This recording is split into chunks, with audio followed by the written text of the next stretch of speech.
All right, everybody. So we're going to go live here with Finance Friday. Welcome, welcome. If you guys are just joining us for the first time, welcome. If you're back repeating, you've been before, good to see you again. My name is Jerry. I'm the CEO and founder of Wealth Dynamics. I think we might be good with the camera thing. I'm the CEO and founder of Wealth Dynamics. And every Friday night, I come to you with a course on finances. Okay. Now, finances are a funny thing. If we were to survey people, I would imagine probably 90% of people are financially illiterate. And that's not an insult because I was that way too. But it's funny because most of us at that point of being financially literate, we think one of two things. We think either money doesn't matter, right? And so it's not important to know about money, or we think we already know it all. Okay. Now I want to point something out that I think we can all relate to, because before we start this course, there's a couple of things we have to have in and focused on for ourselves, right? So number one, we have to have a purpose for watching this. Right. And the purpose has to be more than entertainment, or I like Jerry because sometimes he says brash and inappropriate stuff. There actually has to be a real reason we're watching this. And I want that reason to be the application of the information that we're teaching. Right. And so that's what I strive for every single week as I do these courses. I want to give it to a point where you guys can leave the course and apply the information that I talk about. Right now, that's the first thing. So there's got to be a purpose. There's got to be a reason. There also has to be the realization that I don't already know it all. Right. So I have to know that this matters and there's a purpose, and that I don't already know it all, because if I know it all, why would I be here watching this? Okay. So the first thing is I want to give us all a purpose on watching this tonight. Okay. Every single one of us watching this stream, whether it's live, whether it's a replay, we currently trade our time for dollars, right? Meaning we go to a job and we trade our time for a paycheck, and that paycheck is dollars, and we don't actually own our time. Right? We don't actually own our action. We don't actually own our ability. The neighborhoods we live in, the schools that our kids go to, the type of food we buy at the grocery store, what we drive to work in, the medical care we can afford is all directly tied and associated to how much that paycheck is. Okay. Now, what I want to share with you tonight is the reason why our paychecks buy less and less every year. Okay. All of us work, meaning all of us trade our time for that dollar, and that dollar buys less and less every single year because of the very thing I'm going to talk about tonight. So my purpose is to get you out of this. Your purpose in watching this should be to break free of the cycle of trading time for dollars and then basically having those dollars go down in value so that you're working harder and harder for less and less every year. I want you out of that cycle, and I want you to want yourself out of that cycle. Okay. Now, the other thing that I want to teach you tonight and give you the mindset of and think about is, before we start, who here has ever thought they knew the truth about something and you were certain it was the truth and you were certain you had it down, and then you find out later on down the road that you kind of sort of didn't know what you were thinking and it wasn't true and it was different than you thought it was? Okay, either you've done this or maybe someone you know has done this. I've definitely done it myself, and I want to think about situations where if I look back and in my past and realize, like, I was so set on, I know this already. I don't need to be here. I don't need to be watching this. This is the same thing I've heard. I already know the answers. And in those instances where I thought I knew the truth and then later found out I didn't, usually it got me into some kind of trouble. But it usually got me into some kind of trouble because I thought I was applying the right information and it turned out that I was not. Okay. All mistakes are bred that way. Everybody that makes a mistake, for the most part, didn't think they were making a mistake until the mistake happened. Okay. So we have to strip away the idea that I know this already. I don't need to learn about finances. I watch the news. I watch CNBC. I watch the gurus online. This is very different than all that. Okay. And the purpose of this is financial freedom, no longer trading time for dollars. Okay. Now, the other thing I want to go over before we dive into this course tonight is I want to make sure that this is simple, and I want to make sure that this is easy for all of us to understand. So if you're watching this and you're like, all right, I feel like we jumped from 1 to 100 really quickly, and we might have missed some stuff in the middle, I want you to let me know so we can go back and it's called an undercut. We can undercut and go back to where we got lost, right? So I don't want to go ahead and have anyone feel like they're not any longer tracking with the information, that it's hard to follow. The second thing is money comes down to vocabulary and math. So if at any point during this course, the vocabulary and the math of finances don't make sense to you, I want you to let me know in the comments right away. I'll stop. I'll make sure we cover it on the spot. Okay. And then lastly, we are going to go live at the end of this. We're going to go for questions, comments. So if you guys are on Zoom, use the chat function. So in the chat, you can drop your questions. We'll go live at the very end. If you're on Facebook, obviously I can't answer your question live, but I can read it. Thankfully, I'm literate. I didn't go to college, but I can read. So I'll make sure that we answer those as well. Now, when I dive into this, I want to really lay down the foundation of freedoms and personal liberties. Right. I'm very big into that. I'm very big into human rights. I'm very big into personal liberties, freedoms. My dad, when a couple of years back, he did the ancestry.com thing. And so he traced my genetic lineage all the way back to, revolutionaries in the war for independence against Great Britain. Right. So my family went back to that. He traced it back even further to originally from the Wallace clan in Scotland. Right. So William Wallace was, one of my great somethings. And he's somewhere where I think I get this passion for freedom. Right.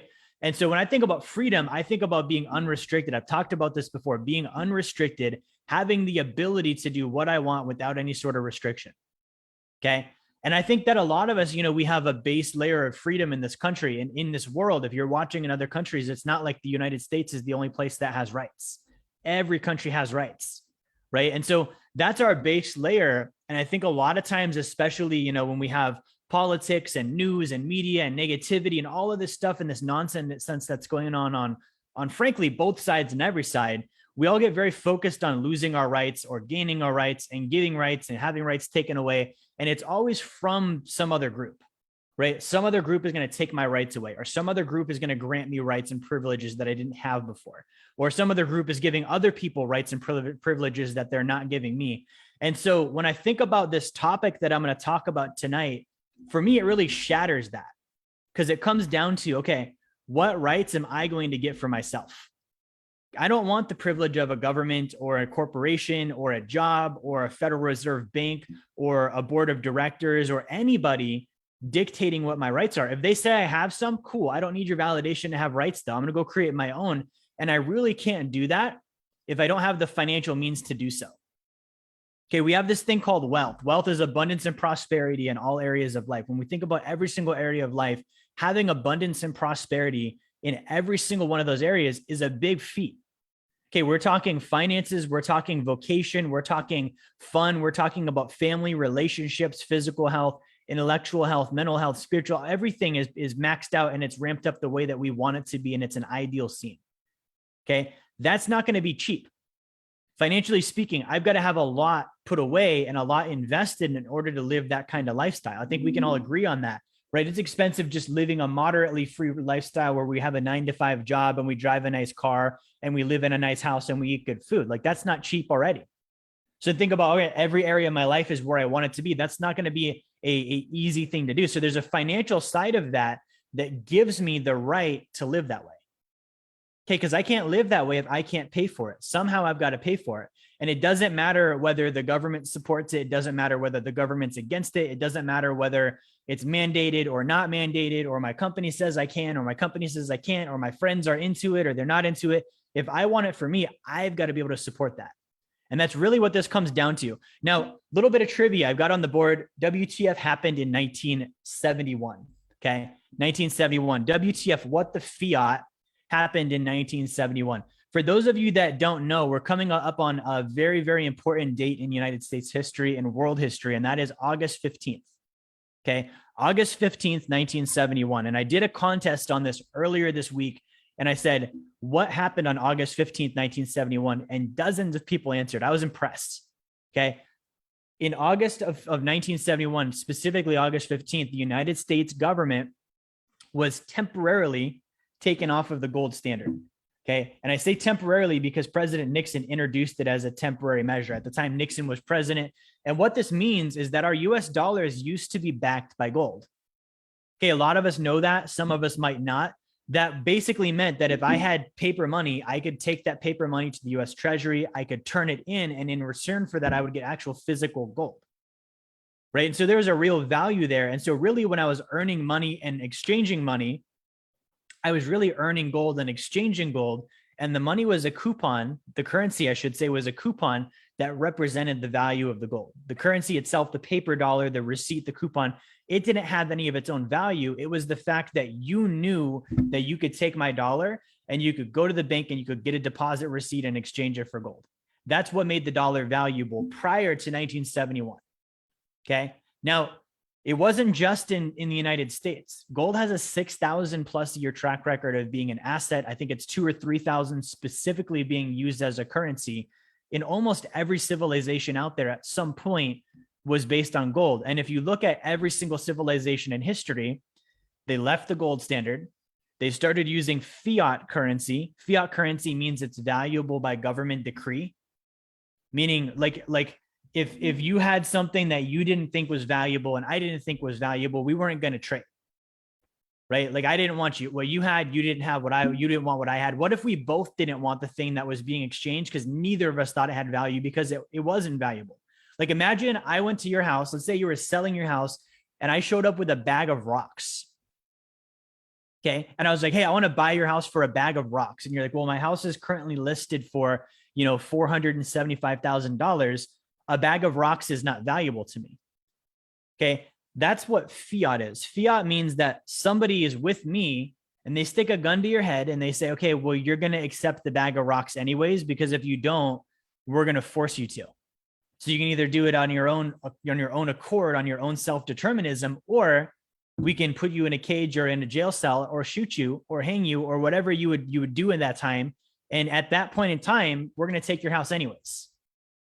Okay, that's what fiat is. So government decree means that it doesn't have any value other than the enforcement of the government that issues the currency. So in 1971, we went from a real valuable thing, gold, something everyone agreed on, something that for centuries had been used as money, for centuries had been used as a store of value, for centuries had been used as a currency, to then getting weaned off of the system. Okay. Now, what happens there is in math, I talk about this a lot. There's something called a numerator. We have a numerator and we have something called a denominator. Right? So when I'm doing an equation, let's say I'm doing division, okay? I have, let's say 10 divided by 2.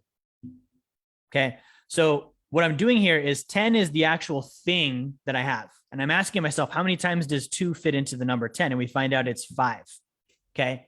So when we look at the thing that is being divided versus the thing it's being divided by, we have here numerator and we have here denominator, right? So we say that, okay, 2 goes into 10 5 different times. Okay, and so we can get some sort of an equation or a problem being solved with that, right? This is just arbitrary, but usually when we do math, we're trying to solve a problem. We're asking ourselves, how many times does the US dollar fit into a barrel of oil? How many times does the US dollar fit into an ounce of gold? How many times does the US dollar fit into this hat, right? And so back in the day, prior to 1971, gold was the numerator. It was the thing everything else was based upon. We weren't saying gold is priced in dollars. We were saying dollars are priced in gold. The value of the dollar is dictated upon the value of gold because gold is the underlying asset. And so when the gold goes up in value, that means that gold costs more dollars. Therefore, the dollar buys less gold, right? So if I had dollars, then I was trying to buy gold. Just like today, the price of gold goes up. I can't buy as much, meaning that the dollar is weaker, right? Price of gold goes down. I can buy a lot more gold for my dollars, meaning that the dollar is stronger. Okay, so that's how it used to be back in 1971 and prior. To a degree, we would say, okay, well, the dollar is weaker because the price of gold went up, or the dollar is stronger because the price of gold went down. Now, the reason why that was important is because you could actually price things in gold. You could say, okay, look, I'm going to trade, and this is how they did it back in ancient Babylon. I'm going to trade, this commodity over here. Let's say it's wheat. I'm going to trade that for grains, or I'm going to trade that for metal, or I'm going to trade that for food. And so you'd have these commodities exchanges and markets, people trading one commodity for another commodity. Okay. And the value of one commodity would dictate how much of the other commodity you could buy. And so there was a true medium of exchange there, and there was no interference in the middle because we could go direct from grain to corn, right? I think corn might be a grain, but you guys get my point. So when we switch it out and we replace it with a coupon system, well, now a lot of it's dictated upon the perceived value of that coupon, the coupon being the US dollar, right? Now, we can make that easy by saying, hey, this coupon represents gold and it's really a measure of convenience because gold's too heavy to carry around and you don't want to go to the market and get mugged. Just carry these dollars instead. And we already know and we all agree that it's based on gold. And so when I give you the coupon and I say, I want to trade you this coupon for that grain, you would say, great, this is how much gold that coupon represents. Good, I've got that. Here's how much grain I would trade for that based on the gold. Right. And we would get a fair deal because I would be giving you something of real value in exchange for something of value back. When we remove that system, we're flipping it, right? We're saying, okay, well, now we have the equation of, okay, well, we have 2 and we have 10, right? So we said this was gold and this was the US dollar, right? And so now we've switched it where we are denominating everything differently, and the dollar is now the numerator, meaning dollar is the thing everything is based on, right? Well, the problem is as a numerator, even though we've placed the number here, the number is arbitrary because the dollar actually equals 0. What's any math equation where you enter a 0 into the equation? Doesn't matter how big the numerator is or how, if it's multiplication or whatever, if you do multiplication or division with a 0, it's always going to be 0. Right? Because when you remove the gold as the underlying basis of the dollar, you have literally just a piece of paper. Okay. And that way that piece of paper is governed is we have the US dollar, we have USD, right? You and I work for that. We earn it, we save in it, right? We spend in it. Everything settles in US dollar. And so the way that this US dollar is issued is the Treasury of the United States puts it out into the economy. The Treasury gets it from the Federal Reserve Bank, FRB, Federal Reserve Bank. The Federal Reserve Bank borrows it into existence. They create money through borrowing. Okay, meaning they didn't have anything. There's not like there's a store of gold that they're pulling against, or there's, this money tree that they're pulling dollars off of in order to give, or in order to loan that to the Treasury so the Treasury can infuse it into the economy. That's not what's happening. We have literally nothing being turned into something, backed by nothing, then that nothing is being given to the Treasury infuses that into the economy, right? And so what ends up happening is if it's not tied to anything, there's no accountability on how much can be borrowed. We're seeing that today in the current economy. We're borrowing literally billions and trillions of dollars. We're about to do, I think, a $1.5 trillion infrastructure bill. Where is that money coming from? We're going to borrow it. Okay, we're going to borrow it, we're going to tax it, and we're going to create it out of thin air. Okay, well, the problem is when I have this cup, I talk about, this is the analogy all the time. Let's say there's coffee in this cup, right? And I've got this coffee cup, let's say it's espresso, and I've got it filled up, just a little bit, maybe a quarter of the way. Okay, that's like gold, right? It's potent, it's got value. Everyone loves a good espresso. If you don't, you're crazy, right? But what happens if I start pouring water into it? Okay, if I start pouring water into it, slowly it starts to dilute the potency of that espresso. Okay, at a certain point, like it's in normal range, right? I can put a certain amount of water in an espresso and it's just an Americano. Anyone would drink it, it would be fine. But who's ever had watered down coffee? Okay, I have. It's terrible, especially for someone that loves coffee. Maybe you're not a coffee person. Watered down tea, watered down Kool-Aid, watered down alcohol, watered down anything, because there's a certain mix that's supposed to be there. And so when we remove gold from the backing of the dollar, and we just put the dollar out there, we're basically saying we're watering down everything, and we're going to be able to print, and we're going to be able to pour unlimited amounts of water into everything. And the result of that is what we see as inflation, right? Things getting more expensive. And it really isn't that things get more expensive. Think about things that have gone up in price this year. I think in July, the inflation number was like 5.4%. Okay. So that means that an egg, right, technically on a basis of that inflation rate got 5.4% more expensive. Okay. Well, let me ask you, is an egg 5.4% more valuable? Probably not. If I were to look back in time, I bet we have more chickens in existence today.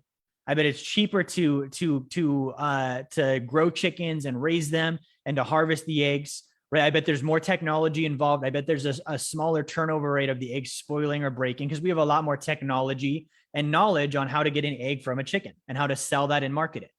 So it doesn't make sense to me that the egg is more expensive because the egg is more valuable, which leaves us with one other solution.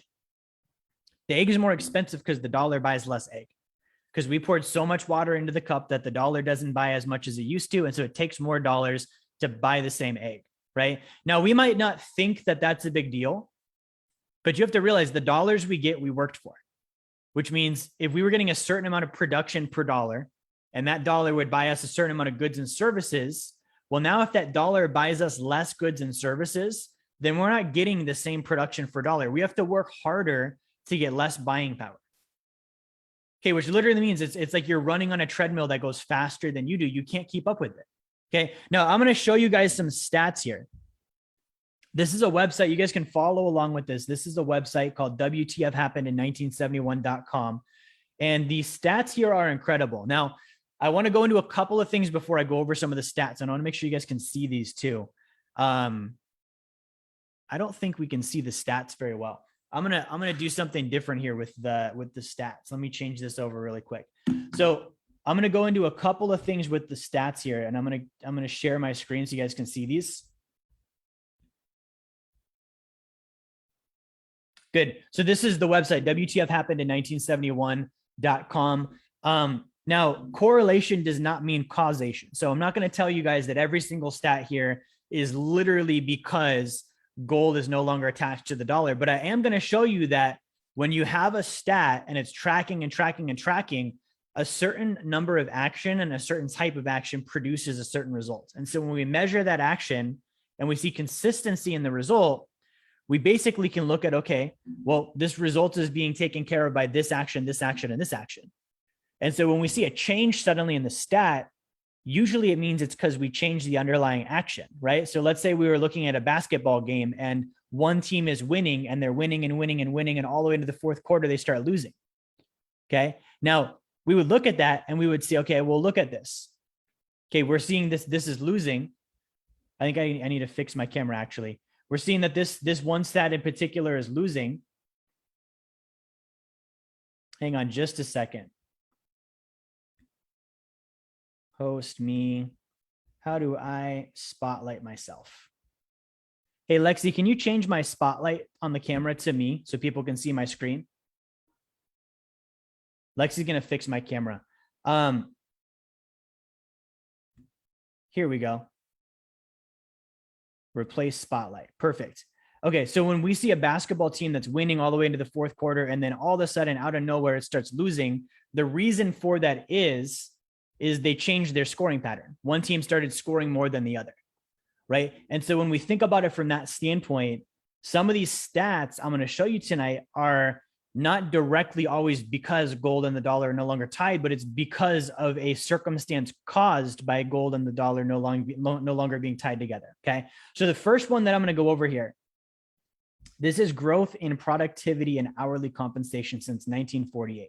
So check this out. 1948, we have productivity, which is gold. We have compensation, which is the red, right? You can see from 1948 to 1971, they're pretty well in track. We have some years where it's a little bit more, some years where it's a little bit less, but they stay pretty closely tied together, right? Now, look at this. This is called a departure, right? Statistically, productivity went way up, compensation leveled off, and this is considered a condition of emergency, meaning a flat line, okay? Flat lines fall. And so when we look at this, like, this is very easy to say. This is exactly from gold and the dollar no longer being tied together. This is saying that we trade more of our time and energy for less and less money every year. Okay. Productivity went up by 246%. Compensation only went up by 115%. Okay. So we're working twice as hard for basically the same money as what this chart is showing us. Okay. This is something that when inflation happens, we don't feel because we still get the same paycheck, right? When we go to the job, we're not like, okay, consciously, I realize I'm earning less dollars in buying power. That doesn't happen till later when we go to spend the money. We go to spend the dollars. Now, all of a sudden, gas is more expensive. A house costs more, right? Groceries cost more. An Uber ride costs more. And so that resultant is, okay, well, my wages don't buy as much, which means I work harder and harder to keep up because I've now got to do overtime, or I've got to sell more, I've got to raise my prices, or I've got to make my people work harder, and I've got to pay them the same money basically, right? So this is the first one I want to go over. And you can see that's a definite, like from 1971 onward. The other one here is real GDP, real wages and trade policies in the US. Okay. So this is basically showing us real GDP per capita. So gross domestic production per capita went way up. Okay. So GDP numbers went up. The average real wage did not keep up with production. Okay. The average real wage when we inflation adjust it didn't keep up, like it's even lower, right? And then we look at real median earnings of full-time workers, it actually dropped. Okay. So the GDP, the gross domestic product, went up per capita, right? And then the real median wage is almost in like a downward nosedive. Like if you were in a plane, the pilot is saying, ladies and gentlemen, please put up your trays and put on your seatbelts because we're preparing for descent, right? And so this is what we're looking at here. Okay, this is another indicator that we're producing more, right? And then we're making less money in that. So anyone that says the economy is going down and we're producing, like the production's there. We have production, we have innovation, we have growth, we have jobs, we have all this stuff. But the problem is not even that wages aren't high enough, because we can adjust the wages and it's just going to pull the prices up even higher. The problem is that we're working for fiat currency. We're trading our time for something that has no value. Okay. There's a couple, and I'm not going to go over all of these because some of them are all kind of speaking to the same point. Okay, here's an interesting one. Shares of gross domestic income. This is compensation of employees paid, wage and salary accruals, and then disbursements to persons. Okay, so when we look at this, you can see, look how much that has gone down. Okay, again, when did this start? This is right around 1971. This is a decline in wages. Basically, it says a relentless 50-year decline in wages, share of economy's total income. Okay, so the wages are dropping on this one. And then we can see more of these charts that are backing up the same thing. Now, this is one that I'll jump into, and I know this is probably controversial. Again, this has nothing to do with race per se, but the graph is showing average Black income as a percentage of white income. Prior to 1971, Black workers were actually starting to catch up. Okay, you can see this is a definite stat. This is not an opinion. This is not a politician. This is a definite stat. Obviously, it's about 50%. So meaning an African-American was earning about 50% as a Caucasian American or a white person, about half. And then as we start growing, right, we go up, we can see definite improvement. We get over to the 1970s, we're earning about 70%, and then it caps out. Okay. Now, obviously, it gets up to about 75%, but I'm showing you the trend. Look at this trend here. Look at this affluence versus this. Okay. Why didn't this affluence continue? Okay. And I'm not going to tell you that this is directly because gold left the dollar, but what happens when gold does leave the dollar? We can print money. We can borrow money. Where does that money usually go to? Okay. It usually goes into the hands of politicians. They promise, public works projects and social projects, and they say they're going to give us all this free stuff. Really what they do is they suppress us. Okay. I'm from Alaska. They have bears, they have moose. We're told not to feed the wildlife because they stop hunting. Right. And I think human beings are the same way. When we get free stuff from the government, we're no longer motivated to go to the job. We're no longer motivated to work as hard. We're no longer motivated to put in the same time and the same effort because it's easier now. Right. I experienced this in business. When you're in business and you get profitable prior to when you weren't profitable, you have the tendency to want to be a little bit lazy because you're like, man, I don't have to work for the paycheck as hard because I've got my cash flow, I've got my assets, I've got this, I've got that. Right. And so this is something that if we're to look at this, I think we would see this overall, right? This is something we'd see overall, probably with a lot of different groups. It's probably not just Black people. We probably see this with Hispanics. We probably see this with anyone that is getting help from the government. Okay.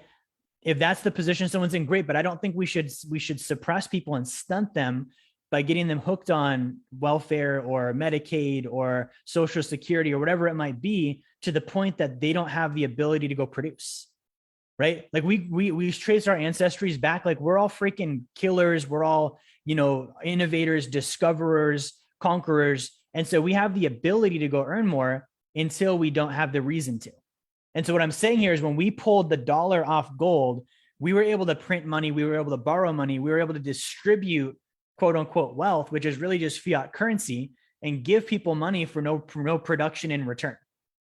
Okay, we're rewarding non-production and we're penalizing production. And so this actually stunts wage growth to whatever group you do this to.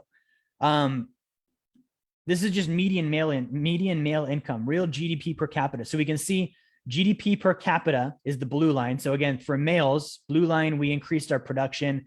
Red line actually is a trend of emergency. Look at this. We started here, we end off lower. Okay, so this is just showing men in the United States, for sure, statistically are producing more and making less. Okay, we go down to female income.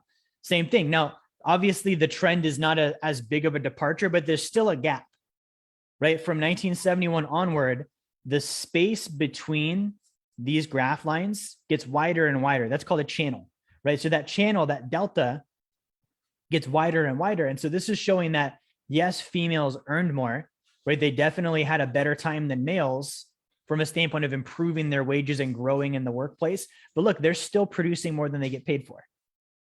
Okay. And I'm going to give you the secret here. We can go through all of these graphs.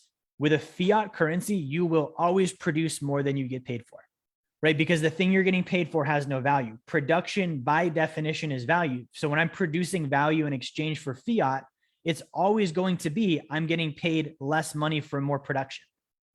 Okay. Whether it's women, men, Black, white, Hispanic, Asian, it doesn't matter. Anyone that's getting fiat currency is always going to produce more than they earn. Okay.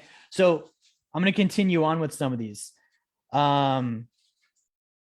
Cost of living. This was one that I wanted to go over. This was 1971. Okay. Cost of living in 1971. New house, 25 grand. Okay. 25 grand. I know people on this webinar that if they were alive in 1971 with their current incomes, they could buy a house every single month. Okay. What does a new house cost right now? Anyone that can research that, I bet it's probably $300,000-$400,000, right? So look at the difference there. Okay, now a new house, $25,000. Sure, wages were lower, but it's sure of a hell of a lot easier to pay off 25 grand, right? And so when we look at a new house today, if I go get a $400,000 mortgage on a new house, I'm in debt. I think I did the math on this. I'm in debt for 9 straight years, meaning if I were to put 100% of my income towards paying off a house right now, that would take me 9 years of 100% of my income straight. Now, we don't do it over 9 years. We put, 20, 30, 40% of our income towards our housing. It takes us 30 years to pay it off, right? But look at that. Average income, $10,622 per year. I think average income right now is $50,000, $60,000. Okay. Now we might look at that and say, great, wages went up. Okay, well, good. But we just looked at production went up too. It doesn't matter that wages went up when we're trading the production for something that has literally no value. It's fiat. It does not matter when the wage goes up because the production will always be worth more. And when the wage goes up, more production is expected. So we're still getting ripped off. New car, $3,500. Okay. Today you can hardly get one for $35,000. Rent, $150 a month. Okay. Easy right now. You're going to drop $1,500 in a cheap area, right? If you're somewhere like a Miami or a New York, you're not going to get anything for $1,500 a month. Okay, check this out. Tuition to Harvard University, $2,600 a year. Okay, I don't even know what it costs to go to Harvard per year right now, but I guarantee you it's probably close to 6 figures, if not in the 6 figures. Movie ticket, $1.50. I think it's now maybe 20, 25 bucks. Gas, 40 cents a gallon, right? Now we're paying $3, $4 a gallon for gas. A stamp, 8 cents. I think a stamp, what does a stamp cost, Lexi? $1? $1.50? No, it's cheaper than that. 50 cents? 50 cents-ish. Yeah, so a stamp is about 50 cents now. We can go all the way through this list, but this is showing that prices have definitely gone up. Okay. Now, the thing is we don't see this year to year. Usually we're seeing it more in 2020. It's more exaggerated and accentuated, right? But somebody that actually lived in 1971 and they can tell you, yeah, I remember when used to be able to buy milk for $1.17 a gallon. Like that's a real difference. Imagine that, right? And sure, wages went up, but like I'm saying, production went up too. And we can see on the graphs above that the production outweighed the wages. Cumulative inflation. Okay, just check this out from 1910. Actually, this is 1913. One thing I want to point out, every time there's a pump in the inflation, it's usually because there was a war or there was some kind of a recession with social works projects, right? World War I, World War II, it kind of tapers off. Then we get into the 1950s recession. But 1971 specifically, this is what I was saying, is some of these things are directly causative of the dollar no longer being pegged to gold, right? Like we're trading time for money. The dollar's no longer back in the money. That's going to make it to where our wages don't have the same value and the production goes up and we make less. But check this out. This is a byproduct of the dollar leaving gold.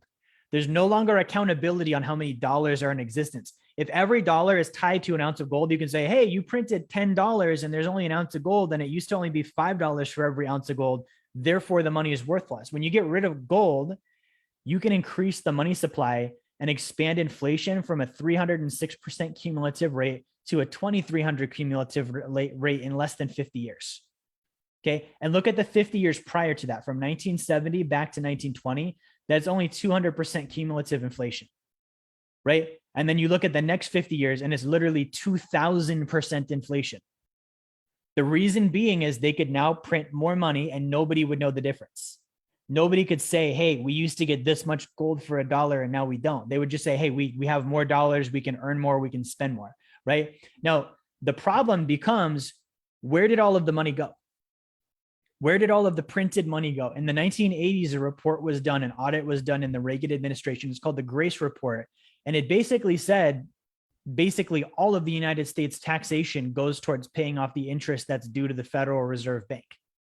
Okay, there's congressmen and judges on record in court saying that income tax does not pay for public works anymore, right? And so we look at this and we ask, where did this money go to? When we start borrowing and we start printing, where did we point that fire hose, right? And that's where we can look at, okay, well, it goes to war, it goes to, wealth distribution, right? It goes to other countries, it goes to the Federal Reserve Bank, it goes to the IMF, it goes to all of these different things that don't benefit a single one of us. Okay, what it does is it gives control to the politicians, because what we don't realize in the United States is every other country virtually settles in US dollars also. When we left the gold standard, we were storing everyone's gold. We were saying, hey, we're going to take care of your gold. Anytime you guys want it back, let us know. We'll send it back out to you. And then we said, hey, we're taking off the gold standard. And that's just too bad, right? So you're going to send us all of your goods and we're going to send you dollars in exchange. And everyone else is going to settle in dollars as well. Okay. The amount of influence that we get by doing something like that, to go into an undeveloped country, a third world country, someone that's not on the same scale as the United States, and saying, hey, you guys settle in dollars. What if we were to loan you dollars and secure it by all of your lumber or all of your mines or all of your oil? And then we load them down with debt that's denominated in US dollars. And then we have, contractors come in to perform the work that they're going to use the loans to pay for and have them being paid in US dollars. And then we foreclose and say, hey, you guys can't pay the debt anymore in dollars because you're not in dollars, you're in pesos. We settle in dollars. You can't keep up. That's too bad. We're taking over your country's resources. Okay. That's the kind of stuff that this goes to. So when we look at this, and I'm not going to go through the rest of this because we're quickly running out of time tonight. When we look at this, this is not just United States, wide. Let me see if I can flip my camera back. Hey, Lexi, can we flip it back to the other camera now? I'm done with the thing here. When we go back to United States wide and we start looking at, okay, here in the US, what does this impact mean? Well, that's one thing, but it's another thing to look at, okay, well, we're not just impacting the United States, we're impacting other countries. We're impacting other governments. We're impacting citizens in other nations because of the fact that we're settling in dollars and they're settling in dollars and they're impacted by it too. Okay. So what I want to go over now, I want to talk solutions. Okay. I want to talk solutions about this. How do we solve this problem? We're going to fix the camera here. How do we solve this problem? Because I don't want to just give you guys doomsday proclamations. I actually want to give you some real solutions. I think we got it. Okay. I want to give you guys some real solutions. So the solution is as simple as this. Okay. First thing, look, don't listen. When you hear people talking about the dollar's strength and the economy and this and that, don't pay attention to any of it. I want you to look instead. And the statistics are, right now, the United States Federal Reserve Bank still has 79% of their reserves in gold. Okay. The United States Central Bank, the Federal Reserve Bank, issues our currency. Okay. That means they're issuing fiat, but they're owning gold. They still own all of the gold. They own, billions and billions and billions of ounces in gold.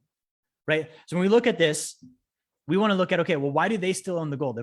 If we're all using dollars, and I want you to think about this, prior to 1971, as a byproduct of owning dollars, everyone owned gold because they could exchange the dollars for gold, right? Now, kind of, because from 1930s to 1971, it was illegal to own gold. In 71, we were all allowed to own gold again. So prior to 71, I think it was from 1934 to 1971, right? Roosevelt basically said, hey, gold is confiscated in the United States. You're not allowed to own gold anymore. If you have it, you need to turn it in.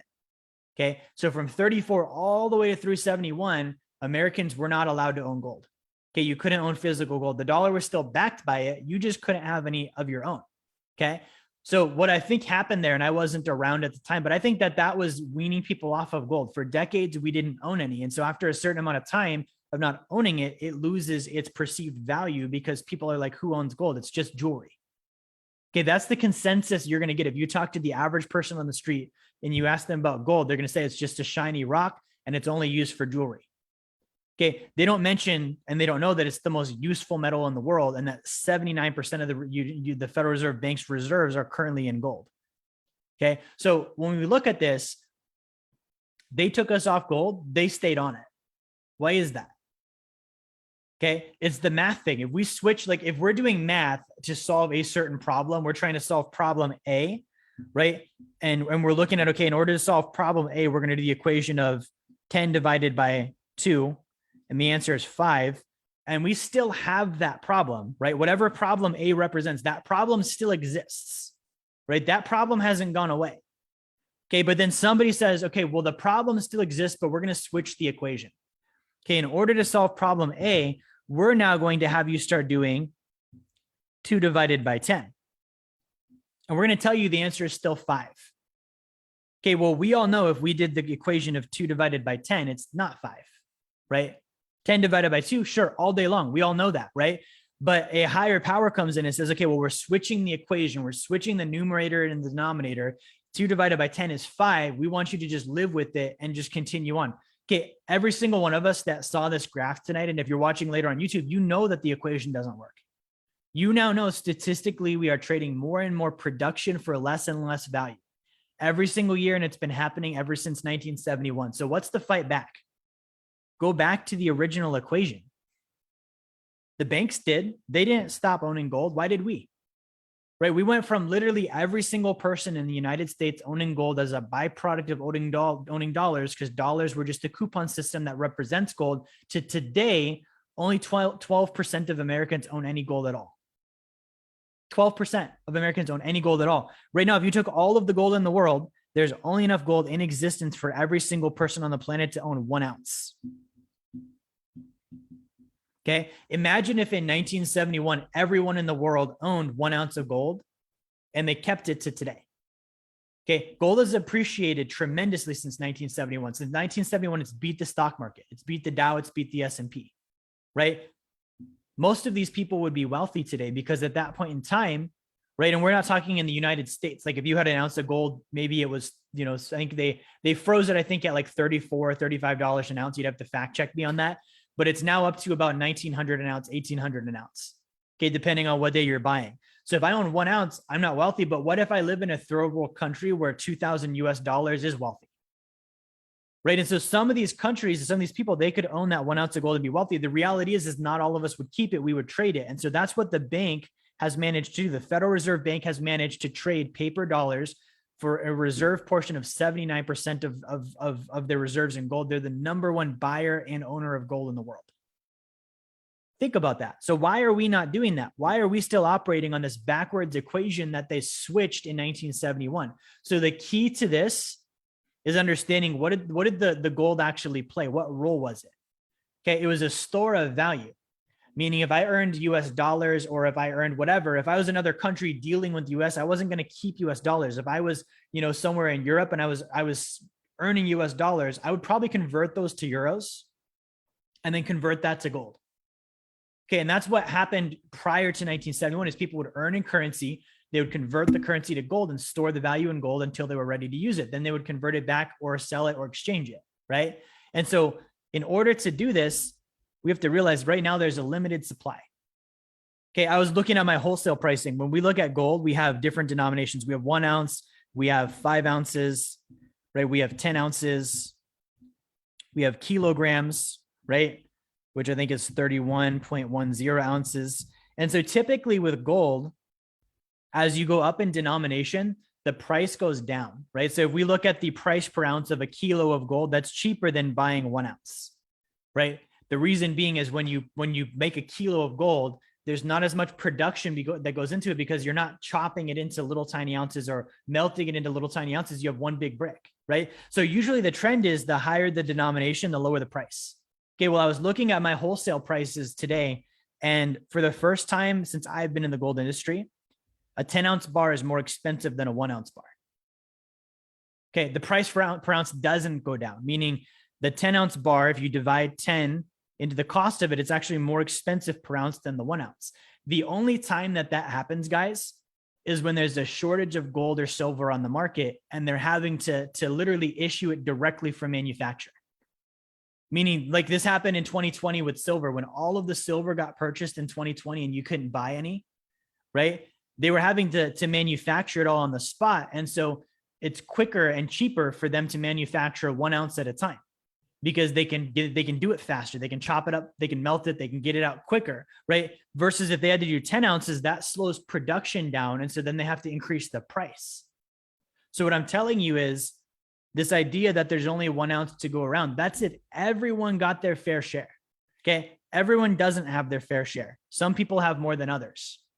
And so for me, April or August 15th is coming up. I'm buying gold this weekend to celebrate August 15th, to say, hey, middle finger to 1971. I'm keeping my economic freedom. I'm buying gold because I know that there's a certain amount in existence. There's a certain amount that's already owned, and there's a certain amount left for me to buy. And at a certain point, I'm not going to be able to get it anymore. If I do, it's going to be exponentially expensive. And I want to say I bought it at 1,800 an ounce, not I bought it at 4,000 an ounce. Now, I'm probably still going to buy it at 4,000 an ounce because I want to own more and more and more of it. But I'm telling you is I would rather buy it now.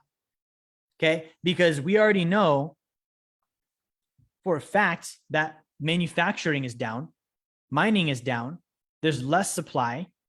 So these 1 ounces are cheaper than the 10 ounces. And that only happens when the supply is down to a point where they're manufacturing it directly from manufacturer and then sending it out from wholesale at that point. Okay. It's not like the wholesale warehouse has a bunch of gold sitting around and they're like, yeah, we just have tons. No, they're buying it from the mint. The mint is taking it directly off production line, sending it out. Okay. And that's why that 1 ounce is cheaper. So what is the solution? The solution is very simple, guys. We have to go back to our own personal gold standard. Okay. That might sound weird, but I want you to realize, and if it sounds weird, something was missed tonight in this course. The bank that issues your currency, their number one asset is gold. 80% of their reserves. Why would they do that if gold was worthless? Okay, if dollars were so valuable and they were, the thing to have, then why does the bank that issues them have their money in gold, not dollars? Okay, since 1971, today, in this period of time, present time, central banks own more gold than they ever have since 1971, which means we left the gold standard all the way back here. Most of the central banks, they quit owning gold. They said US dollars are fine. We're good with this. We'll settle in USD. They're starting to lose doubt in it. And so they're owning more gold now than they have since 1971 when they got rid of it all because we went on the US dollar standard. Okay, that should tell you something. That's saying the current central bank in the United States has all their reserves in gold, and all of the other central banks are getting rid of dollars for gold instead because they don't want the dollar anymore, because they don't want the US Treasury. They don't want anything to do with it because they understand everything I've said here tonight. Okay, so the solution, start owning gold. When you get money, you get your currency, you get your US dollars, don't save it in the bank. Don't put it in your checking account. Don't put it in your 401k where it's going to be sitting in US dollar numerated assets. A stock, the only value it has is the US dollars it's worth. If the dollar goes away, your stock is worth nothing. Think about that. You own a share of Apple. If the US dollar crashes, Apple is worth zero because nobody cares about your stock certificate. Nobody cares about owning an invisible piece of Apple that gets them nothing when US dollar doesn't exist. Gold, on the other hand, US dollar goes to zero. An ounce of gold is still an ounce of gold. We all agree on that. We all understand that. We have for 6,000 years. Okay. So the solution, start owning gold. Now, I want to end off on this point too. Owning gold does not mean trading gold. Some of us, we get caught up. We get the wrong message. We hear this and we're like, okay, I'm going to buy gold this week. I'm going to sell it in 2 months because Peter Schiff said, or Jim Rickards said, or whatever trader that I'm talking to said, no, you're going to buy gold and you're going to keep it probably for the rest of your life. And you're going to borrow against it and you're going to let it continue to appreciate as the United States government continues to destroy the value of the dollar.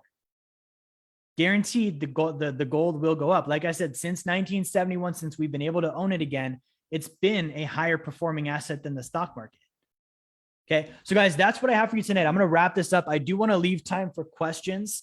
So I'm going to go ahead and see what we have for questions tonight. We'll check on Facebook first. And if you guys are on Zoom, drop your questions in the chat. All right, Facebook, good to see everyone. Sean, good to see you. Todd, good to see you. I do not see any questions. Let's see what we have on Zoom here tonight.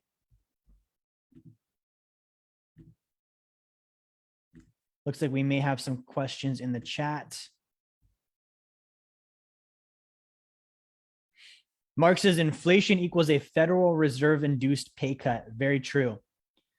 Let's see here.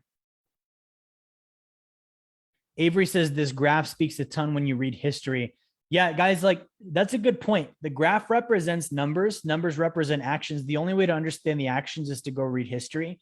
And unfortunately, the history you need to read that actually is real and happened, you can't get it in schools anymore. Okay, so you have to go read biographies from old dead people that were around and can recount and tell you what actually happened during these periods of time. But Avery is right. If you go back and study history, you can see the physical manifestation of what's happening on these graphs that I showed you tonight. You can see it playing out in people's lives. And when you understand both sides of that, it clicks, right? I'm young enough. I know Avery is fairly young as well, where we've actually gone back and we've read and we've studied. Some of us haven't. And so we see the graphs and we're like, wow, that's an interesting looking graph, or that's an interesting looking number. We don't realize, okay, well, there's a story that goes along with it. And we can actually go learn about that through the history components of it. So Nano says average home price in the US right now is $375,000. So a home went from, in 1971, $25,200 to $374,000. Why? We don't have less trees. It's cheaper to buy a house. It's faster to buy a house. It costs less money to build one. Why does a home cost more? Because the dollar buys less home. That's the only reason. Nano says that's a 16.2% increase from just a year ago. Harvard tuition per year is $51,000. So Harvard tuition went from $2,600 a year to $52,000 a year. I'm calling bullshit on that. I don't think they've got an extra $50,000 worth of education to teach us today. Avery says, sounds like what happened in Confessions of an Economic Hitman. Very true. And I haven't read the book. I've watched a couple interviews with the author of that book. The premise of it, though, is these people, they work for the United States government, the central bank. They'll go in and they'll basically go into a third world country and they'll say, hey, we want to help you develop your oil, right? Or we want to help you do this, or we want to help you do that. And they pitch it like it's a favor. And they're like, we're going to extend you a loan. And it's usually billions or trillions of dollars so that you can afford to do this. And they'll let them splurge it, some of them on their kids and grandkids. You guys already know when the dictator gets the loan, he's going to commit fraud and use it for personal stuff. The government knows that too, and they're hoping that the guy will. And the funny thing is in the book and in the interviews, the guy that actually was at these face-to-face meetings, he said if these dictators, presidents, governors didn't take the loan, almost one for one, they had accidents. Their planes would blow up. They would get assassinated. Something would happen and they would no longer be alive. And it was shortly after them declining the loan. He said that's exactly how it would get played. Now, the ones that did take the loan, like I explained tonight, the government was hoping they would default. They were hoping the country couldn't pay because they wanted the resources. So we extend a loan in US dollars to a country that settles in pesos. They earn in pesos. They produce in pesos. We're charging them interest in US dollars. They're not going to be able to keep up with the payments. And when they can't, we foreclose. We now own their lumber, or we now own their forests, or we now own their mines. So yeah, and that still happens today, by the way. That's not something that stopped. I don't see any questions though tonight. I see Justin is here. But make sure you guys, if you did not catch all of this, make sure that you rewatch this. Okay, Mark has a question. Let me bring Mark on live here.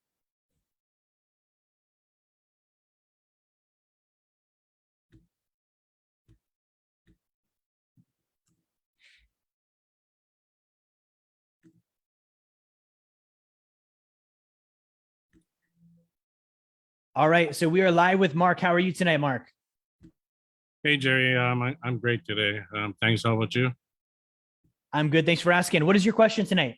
Yeah, I hear the term SDRs, and I don't really understand what they are or what they are planned to do in the near economic future. Maybe you can shed some light on that for me, please.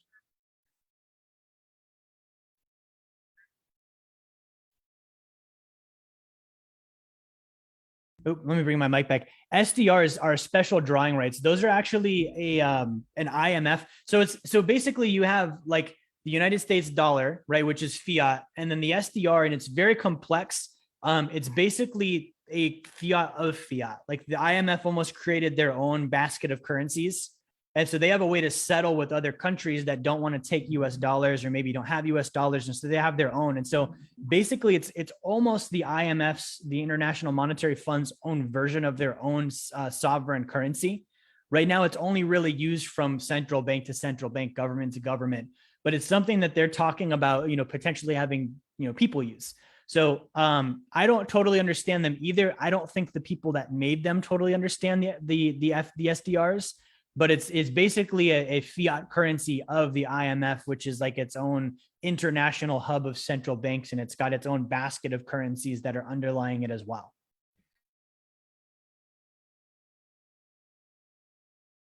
Good question there from Mark. Okay, let me see if we have any other questions here tonight. Again, if you guys have questions, drop them in the chat feature. If you're on Facebook watching, drop this. And again, guys, if this is something that helped you, be sure and share it. Like I can almost guarantee you the majority of people in your life don't know this, and they never will, because the news is never going to talk about it. Their schools are never going to teach them about it. Everyone that they talk to is going to tell us it's a conspiracy. Don't listen to it. Well, if this is true, then why is this happening? Or how can we still have jobs, or whatever the bullshit is, right? The reality is the stats don't lie. And you guys all saw the stats. So make sure you share this. Again, if you're watching this and you have not got a copy of my book, Blueprint to Financial Freedom, you can get a copy of that by going to jerryfetta.com/B2F. That's the letter B, the number 2, the letter F. Again, that's Blueprint to Financial Freedom. And again, I want to be focused on solutions. There's a lot of gloom and doom. The stuff we talked about tonight is not the prettiest. It's definitely not Skittles and rainbows and fairy tale endings. It's pretty gruff stuff to look at. So if you want solutions out, become financially independent. Okay, get to a point where you no longer have to trade time for money, where it doesn't matter anymore, and you have real economic freedom. And one of the ways that you do that, as Nano says, is go get you some gold. Okay, so August 15th, I want to know who is with me. Okay, who else wants to buy gold? You can buy silver if you can't buy gold yet, but buy something, gold, silver, whatever it is, so that you can vote with your US dollars to go back to the gold standard for yourself. The government's never going to again. They're never going to do it. It's never going to be a thing. Trump's not going to do it. Doesn't matter what politician's in charge. It's never going to happen. You can do it in your own life, though, and you don't need the permission of the government to give you the right to go back to your own gold standard. So, guys, that's all that I have tonight. Thank you for watching. Make sure that you like, share, and subscribe. Follow us again. Come back next week. I'll see you guys all next time.